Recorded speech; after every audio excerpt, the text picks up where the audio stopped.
Saking dumadi Rahayu. Assalamualaikum warahmatullahi wabarakatuh. Salam sejahtera bagi kita semua. Semoga panjenengan selalu dalam pengayoman Gusti, diberi kelancaran, tata lahirnya, tata batinnya tentunya nggih. Kali ini saya akan melanjutkan edukasi yang kemarin. Kemarin saya membahas tentang suwung, tentang bagaimana caranya menata lahir dan batin. Itu sebetulnya apa sih? Gimana caranya? Apa yang untuk menata? Sebetulnya itu titik tertinggi daripada sebuah penataan akan kesadaran tata lahir dan tata batin itu kuncinya adalah di nafas. Jadi ketika kita melakukan sebuah kesadaran akan nafas ini, mulai dari saya membuat konten ini, saya duduk, saya berbicara di depan kamera, ini saya harus sudah menyambung kesadaran saya dengan nafas saya, bahwa segala sesuatu tidak mungkin akan bisa saya lakukan tanpa Sang Maha Hidup yang meridhoi dan mengizinkan, karena yang memberi daya dengan sifat kemahakuasaannya, sehingga bisa saya membuat sebuah edukasi. Maka dari itu kuncinya di nafas. Ketika kita sedang duduk, berdiri, berjalan, bekerja, ketika melakukan segala suatu aktivitas, kita harus betul-betul menyadarinya. Karena sangat sedikit orang yang menyadari.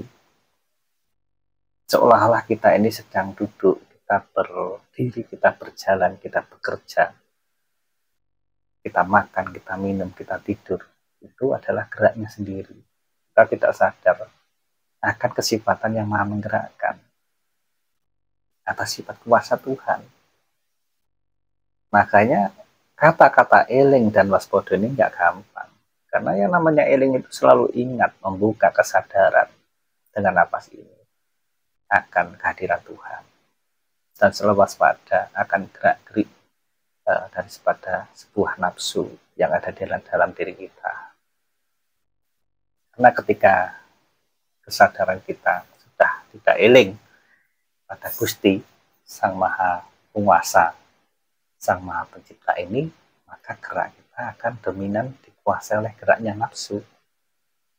Sehingga ketika kita bergerak dengan berdasarkan nafsu, hidup ini akan jauh dari kesadaran.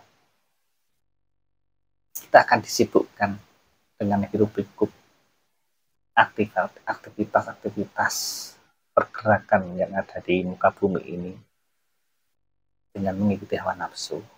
Sehingga apa? Sehingga manusia itu akan selalu mengejar yang sifatnya duniawi dan tidak akan mendapatkan ketentraman di dalamnya. Karena yang ada adalah dikejar kebutuhan serta kekurangan. Tidak pernah menyukuri atas apa yang didapatkan, yang diberikan oleh Sang Yang Maha Hidup. Kalau orang selalu sadar akan napasnya, maka setiap geraknya akan mengetahui itu adalah sifat dari geraknya Maha Kuasa, dan akan mengerti sifat daya yang diberikan oleh Yang Maha Kuasa, sehingga tidak sudah berkeluh kesah lagi, tidak akan istilahnya banyak protes di dalam dirinya, karena sudah menyadari betul akan napasnya ini. Manusia jauh dari kesadaran energi ilahi ya karena mengikuti hawa nafsunya. Sehingga ketika diberi segala sesuatu cobaan, maka akan dengan mudah dan gampang menyalahkan Tuhan. Dan ketika diberi sebuah anugerah, mencapai sesuatu apa yang diinginkan, juga akan lupa dengan Tuhannya, merasa bahwa itu adalah hasil kerjanya sendiri, atau sebuah perjuangan di dalam dirinya sendiri. Dan inilah geraknya ego yang akhirnya menguasai dirinya menjadi sebuah kesombongan di dalam dirinya. Nah, untuk mencapai sebuah kesempurnaan di dalam hidup, itu adalah orang-orang yang betul-betul sudah sadar akan napasnya. Ketika orang sadar dengan napasnya, maka suatu saat akan tahu jalan kembali. Dan akan mudah sekali ketika sudah titik wanci, sudah waktunya dipanggil oleh Sang Yang Maha Kuasa. Karena sudah tidak melekat dengan segala sesuatu perangkat yang diberikan, fasilitas duniawi. Karena sudah tahu betul dengan kesadaran napasnya, segala sesuatu itu adalah amanah, pinjaman yang diberikan oleh Sang Yang Maha Hidup itu sendiri. Makanya orang-orang yang berspiritual dengan jiwa-jiwa murninya, yang akan selalu bisa menguasai dirinya dari hawa nafsu, yang menuntut, yang tidak pernah berhenti. Karena apa? Sifatnya hawa nafsu adalah menuntut segala sesuatu keinginan yang diinginkan. Tapi apakah juga salah kalau mengikuti nafsu? Tergantung. Karena ada juga nafsu yang diridhoi oleh Sang Yang Maha Hidup, Sang Yang Maha Kuasa. Contohnya nafsu semangat untuk bertirakat, untuk semakin mendalami akan spiritualnya, kerohaniannya, semakin betul-betul memahami, mengerti akan Tuhannya. Itu juga nafsu, tapi nafsunya sudah diridhoi. Nafsu yang sudah diizinkan oleh Sang Yang Maha Hidup. Makanya proses di dalam sebuah perjalanan rohani itu nggak gampang. Orang-orang yang berjalan di sini tuh biasanya ditempa dengan berbagai macam banyak hal. Malah terkadang diberi kesulitan di dalam hidupnya. Tapi semakin bisa menerima dan bisa menyukurinya, disitulah kita sedang diangkat derajatnya menjadi manusia-manusia pilihan atau jiwa-jiwa yang murni yang dipilih oleh Yang Maha Kuasa. Jadi kita nggak usah heran. Kenapa kalau ada orang yang tidak berspiritual, orang yang tidak melakukan sebuah tirakat ini dan itu, tapi kenapa hidupnya malah enak, berkelimpah harta? Itu pandangan secara materi dunia, secara pandangan lahiriah, sepertinya memang enak. Dan justru malah diberi banyak anugerah. Jangan salah. Itu adalah ujian. Dan belum tentu itu bisa menjadikan sebuah kebahagiaan. Suatu ketika nanti pada saatnya kebangkitan kesadarannya akan ketuhanannya sudah ditanamkan oleh orang-orang yang demikian, maka akan dihabiskan segala sesuatu yang diraih. Kekayaan yang didapatkan akan musnah seketika. Sehingga orang-orang yang diuji seperti itu akan lebih istilahnya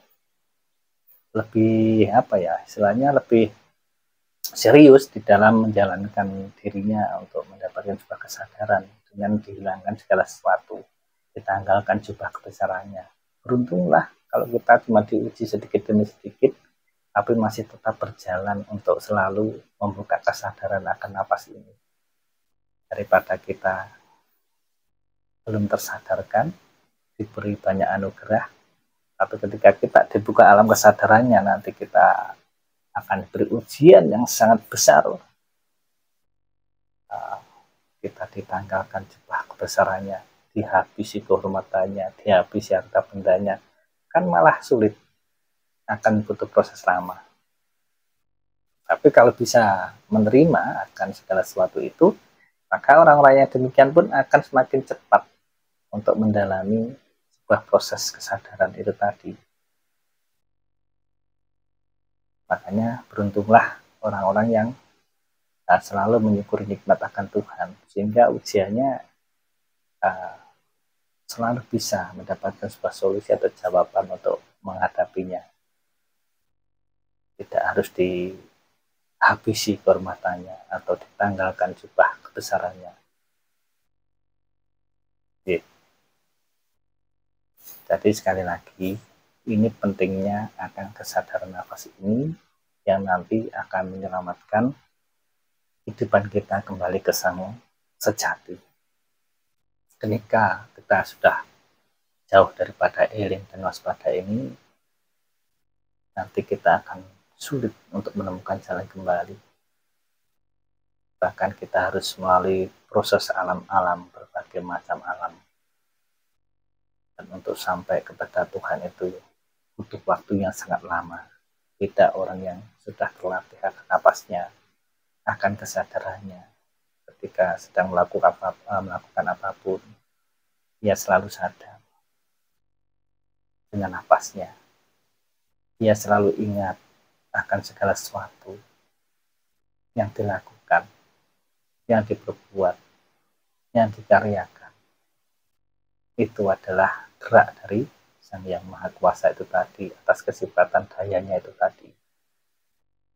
Semakin kita dalam, semakin kita menyadari, maka energi ilahi itu akan semakin merasuk di dalam sanubari, sehingga jiwa kita akan semakin tenang, dan kita akan selalu bisa mendapatkan sebuah jawaban atau solusi ketika kita mendapatkan ujian dari Tuhan.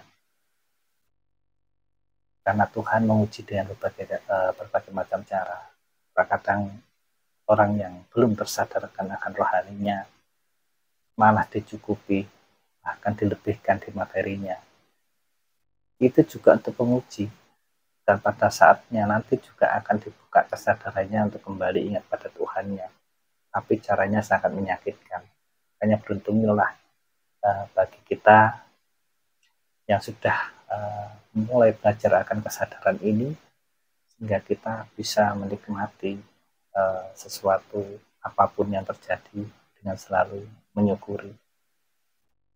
Kalaupun manusia itu diuji berbagai macam hal yang sifatnya itu sebuah amanah, terkadang kita kehilangan sanak famili, saudara, ya saat itu kita berduka, merasa kehilangan. Tapi karena sudah diasahkan kesadarannya, ini akan cepat kita kembali kepada proses kesadaran, akan cepat mengerti bahwa segala sesuatu itu adalah amanah atau pinjaman yang diberikan.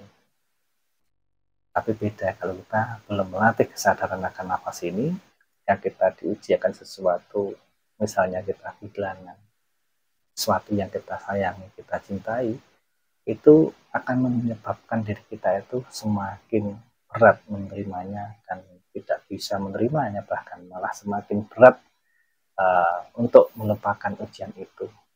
Nah, terkadang bisa sampai depresi, stres, sehingga kita semakin jauh pada Sang Yang Maha Pencipta. Tapi kalau kita sudah dibuka kesadaran, kita akan cepat untuk menyadari segala sesuatu apa yang terjadi.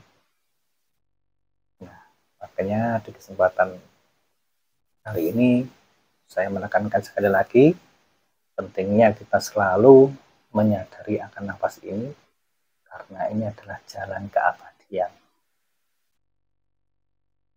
Kenapa orang-orang Jawa itu melalui proses berbagai macam tirakat. Contohnya ada yang melakukan sebuah tirakat laku kungkum. Ya, karena kungkum itu manfaatnya banyak untuk kesehatan, juga bermanfaat untuk istilahnya menyegarkan badan, juga untuk pembersihan, baik itu jasmani atau rohani. Kenapa? Ketika kita berendam di air, ya kita tetap masuk di dalam kesadaran Tuhan. Kita melatih napas di dalam air sambil kita mengagungkan nama Tuhan. Dan disitulah energi-energi ilahi itu akan merasuk di dalam sanubari kita kepada roh sukma kita, dan akan terjaga kemurniannya. Kenapa manusia itu kesadaran akan hidup itu prosesnya adalah melalui cairan atau air. Ini adalah 80% sumber kehidupan. Di darah yang mengalir di dalam badan ini. Jika darah masih mengalir, ya berarti kita masih diberi kehidupan di jasad ini. Wujudnya juga cairan. Makanya orang Jawa itu suka laku kungkum. dan aku puasa, dan aku melek dan sebagainya. Tidak lain tidak hanya untuk apa? Untuk selalu menjaga healing dan waspada, menjaga supaya selalu ingat pada Sang Yang Maha Pencipta, supaya selalu waspada akan segala sesuatu yang terjadi. Seperti itu. Jadi sekali lagi, coba kita selalu menyambungkan kita rasa karsa kita pada Sang Yang Maha Hidup, supaya kita terkoneksi, terhubung. Caranya bagaimana? Kita menghirup napas kosong. Di dalam kekosongan, kita kembalikan kepada daya dan sifat Tuhan yang maha menggerakkan atas diri kita. Kita mengosongkan segala sesuatu bahwa diri kita tidak bisa apa-apa.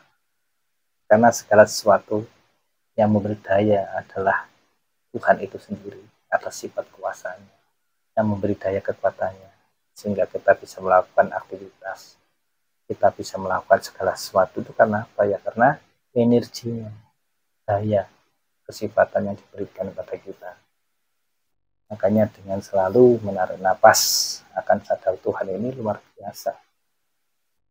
Dan tentunya akan semakin mendapatkan kedamaian, ketentraman secara lahir batin kalau kita selalu mengasah ini ya. Jadi monggo yang namanya kita mengatur kesadaran napas ini bisa sambil apa saja, bisa sambil duduk, berdiri, berjalan, bekerja, dengan selalu apa? Membuka kesadaran akan napas ini pada Sang Yang Maha Hidup, Sang Yang Maha Tunggal, yang mengatur atas diri kita. Gitu, nggih. Semoga apa yang saya sampaikan ini bisa dimengerti dan dipahami. Nanti kita lanjutkan kepada edukasi berikutnya. Memang saya agak terbatas ya di dalam menyampaikan sebuah kalimat pemahaman. Tapi semoga panjenengan mengerti, bisa mengambil sedikit apa yang saya sampaikan. Karena sebaik-baik orang itu adalah memberi manfaat, dan saya hanya bisa memberikan suatu nasihat atau wejangan dalam pemikiran saya. Jadi hanya ini yang bisa saya lakukan. Semoga panjenengan semua selalu diberi kesehatan lahir dan batin, diberi kemudahan di dalam menjalankan sebuah risalah panjenengan atau peran panjenengan. Selamat menjalankan peranmu yang diberikan oleh Tuhan. Tentunya dengan apa? Dengan kesadaranmu, supaya bisa mendapatkan energi Sang Ilahi yang menuntun jalanmu menjadi penerangmu, sehingga suatu saat bisa mencerahkan atau memberi pepadang penerang bagi yang masih gelap. Itu deh, terima kasih. Sagung hormati rahayu. Assalamualaikum warahmatullahi wabarakatuh.